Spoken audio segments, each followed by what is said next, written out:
అందరికి good morning. Time 4 అవుతుంది, morning 4 అవుతుంది. ఆదిలాబాద్ వెళ్తున్నాం. సో నేను అండ్ పృథ్వీరాజ్ అన్న ఇద్దరం కలిసి ఆయన కార్లో వెళ్తున్నాం. సో అన్న డ్రైవ్ చేస్తున్నాడు, నేను సైడ్ సీట్లో కూర్చున్నా. ఎందుకు వెళ్తున్నాం ఈ 4 గంటలకి ఆదిలాబాద్కి వెళ్లాల్సిన సిచ్యువేషన్? ఎందుకంటే పత్తి రైతుల సమస్యలు తెలుసుకోవడం కోసం మనం వెళ్తున్నాం. ప్రభుత్వం దృష్టికి వాళ్ళ సమస్యలు తీసుకురావడానికి వెళ్తున్నాం. చాలా ప్రాంతాలు ఉన్నాయి, నల్గొండ, జమ్మికుంట, ఇట్లా డిఫరెంట్ జిల్లాల్లో కూడా ఈ పత్తి రైతులు ఉన్నారు. కానీ అక్కడ సమస్య చాలా తీవ్రంగా ఉంది. దాని తర్వాత మళ్ళీ మనం మిగతా జిల్లాలు కూడా వెళ్లే ప్రయత్నం చేద్దాం. సో ఏ జిల్లాకి వెళ్ళినా ఫస్ట్ అయితే మనం వాళ్ళ ఇష్యూని ఫోకస్ చేయడం ఇంపార్టెంట్ కాబట్టి, సో ఇంకా ఎక్కువ జిన్నింగ్ మిల్స్ ఉన్నాయి అక్కడ, ఎక్కువ మంది రైతులు అక్కడ ఉన్నారు అండ్ మల్టిపుల్ రైతులు అక్కడ దొరుకుతారు. ఆదివాసీలు ఉంటారు, ట్రైబ్స్ ఉంటారు. సో కాబట్టి అక్కడ మనం కంటెంట్ బాగా తీసుకోవచ్చు అండ్ ప్రభుత్వం దృష్టికి ఇంకా చాలా బలంగా తీసుకెళ్లొచ్చు అన్న ఉద్దేశంతో అక్కడికి వెళ్తున్నాం. సో టైం 4 అవుతున్నది ఇప్పుడు. జస్ట్ ఇంతకు ముందే స్టార్ట్ అయినాము. ఆల్మోస్ట్ మేము మేడ్చల్ క్రాస్ అయినట్టున్నాం. ఎందుకు ఇంత ఎర్లీ మార్నింగ్ అంటే ఇప్పుడు వెళ్తేనే మనం 9:30 వరకు అక్కడికి చేరుకోగలుగుతాం. సో అందుకే ఎర్లీ మార్నింగ్ వెళ్ళడం జరుగుతుంది. ఇప్పుడు ఈ టైంలో మనం స్టార్ట్ అవుతేనే 9-10కి రీచ్ అవుతే మనం కావాల్సిన వీడియోస్ కూడా ఎక్కువ రైతులను రీచ్ అవ్వడానికి కూడా అవకాశం ఉంటుంది. నమస్తే, గుడ్ మార్నింగ్. జై తెలంగాణ రఘు, జై తెలంగాణ ప్రేక్షకులు. ఏం సంగతి, ఏం నడుస్తున్నది? రైతుల సమస్యల మీద మనం పోతున్నాం. సో మీ దృష్టికి వచ్చిన అంశాలు ఏంటి ఈ పత్తి రైతుల గురించి? మొన్న యాక్చువల్ గా రైతు స్వరాజ్య వేదిక వాళ్ళు పెట్టినటువంటి మీటింగ్ లో ఒక వీక్ డేస్ బ్యాక్ అటెండ్ చేసినాం.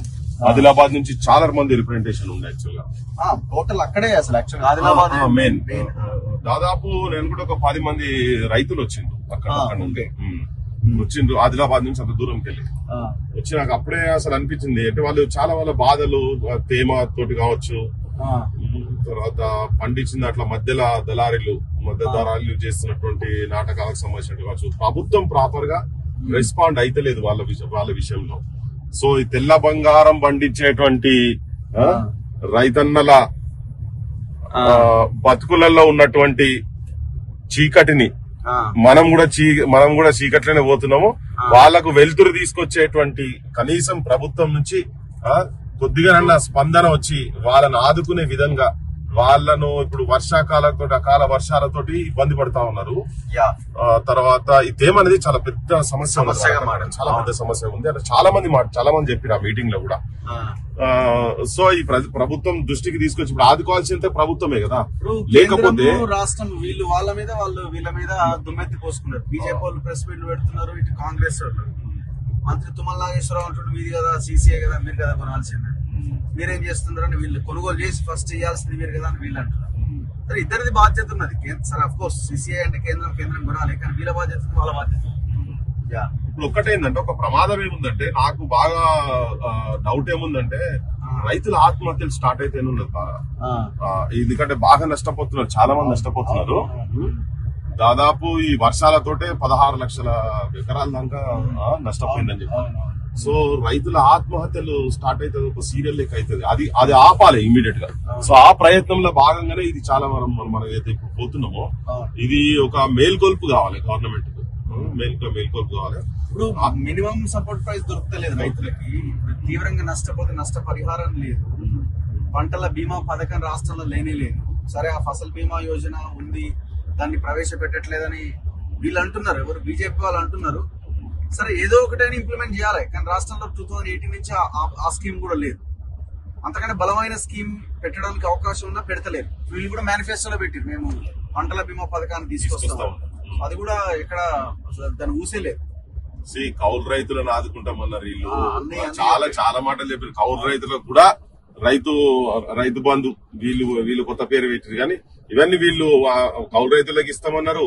రైతుల పక్షపాత ప్రభుత్వం వస్తదనే ఆశలో రైతులు కూడా చాలా మంది ఉండే, గాని రైతుల పక్షపాతం అనేది అసలు వీళ్ళు రైతుల గురించి ఆలోచిస్తున్నారా లేదా అనేది పెద్ద డౌట్ అయిపోయింది. ఇప్పుడు అసలు ఆలోచించే పరిస్థితి లేదు. Both centre and state immediate గా యాక్షన్ కు దిగాల్సిన అవసరం ఉంది.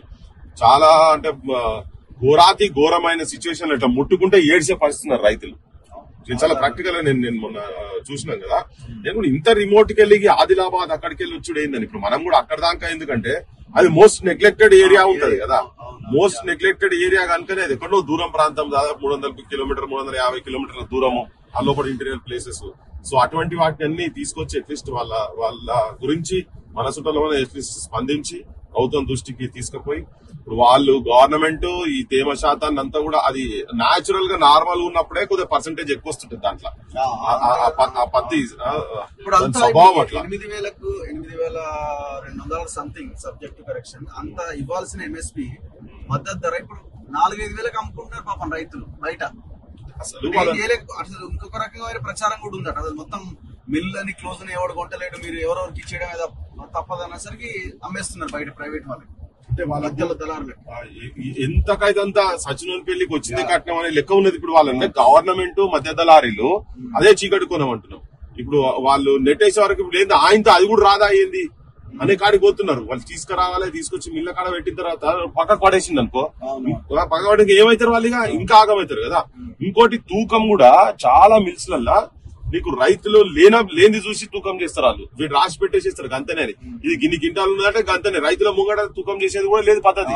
అది మీరు ఆదిలాబాద్ అట్టే పరిస్థితి ఉంటుంది, నువ్వు గద్వాల పోతే కూడా సేమ్ అదే సిచ్యువేషన్ ఉంటుంది. ఈ సమస్యలు అక్కడి నుంచి ఇక్కడ దాకా ఈ సమస్యలు అట్లే ఉన్నాయి.